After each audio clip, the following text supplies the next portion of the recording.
I think we're here to struggle and to learn. I don't think we're here to be happy. That's why when we keep going back to the happy argument, I've always found that kind of frustrating and annoying.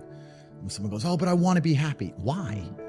Why do you want to sit there and laugh like you were happy your entire childhood? That's your happy days. You're allowed to be happy as a kid. It's all over now, right? You're a man. You have responsibilities. I think we're here to do important things, and important things are going to be difficult, and they're going to be hard, and you're going to get frustrated. But that's what gives you purpose. I think we're here to struggle. I think we're here to endure pain. I think we're here to just see how hard we are to kill. I think that going through terrible things and living through them and coming out the other side is one of the most fantastic things about being human. I think that it's almost like once you understand what life is really about, there's no emotion which isn't enjoyable. The only emotional state which can be seen as detrimental is feeling nothing at all. But if you're sitting at home and you're feeling truly heartbroken, at least you're feeling something, right? And I think that's the whole part of being human. I think we're here to struggle. I think we're here to go through pain. That's so I wake up each day and go, what can I attack? What problem can I solve? And look at history. Why did Genghis Khan wake up and want to conquer the whole world? Why did Napoleon conquer the world? Why did Alexander the Great conquer the world? You just wake up and just say, give me this, give me that. I want all of it. I need to, there's an army there. They're really big. We're better. It's intrinsic. You need to go and conquer. That's the purpose of life. Because if you don't struggle, you don't learn. God created us to learn and understand ourselves and understand other people and understand the world. And what did I say earlier? I said that you don't learn a lesson or you don't appreciate something without pain. So you have to struggle to learn anything. There's only two ways to learn things, the hard way or the harder way. If you're smart, you can learn the hard way. But in my experience, 99% of the planet only learn the hardest possible way. If the lesson's even 85% effective, they'll make the same mistake. It's only when they completely decimate and destroy an element of their life do they sit there and go, oh, oops, now I get it. No. That's how it goes. I don't believe in the societal paradigms in which they have tried to construct this idea of happiness. I don't believe or subscribe to the way that happy and sad is currently understood by the masses of the population. I think if you are anything less than absolutely distraught, you are happy. You're a version of happy. It's like saying gray is a version of black, right? No matter how light the gray is, you can still call it a version of black.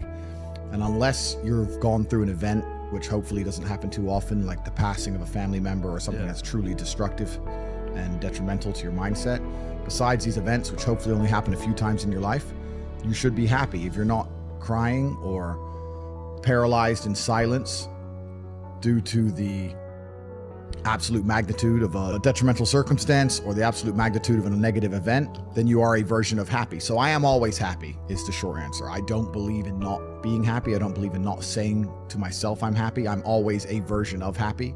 And this idea of chasing happiness and always being concerned and preoccupied with how happy you are is actually the biggest mistake that a lot of people make, I think, in the world today.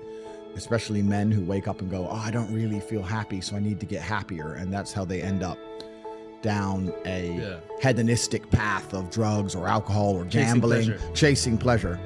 I don't care how I feel.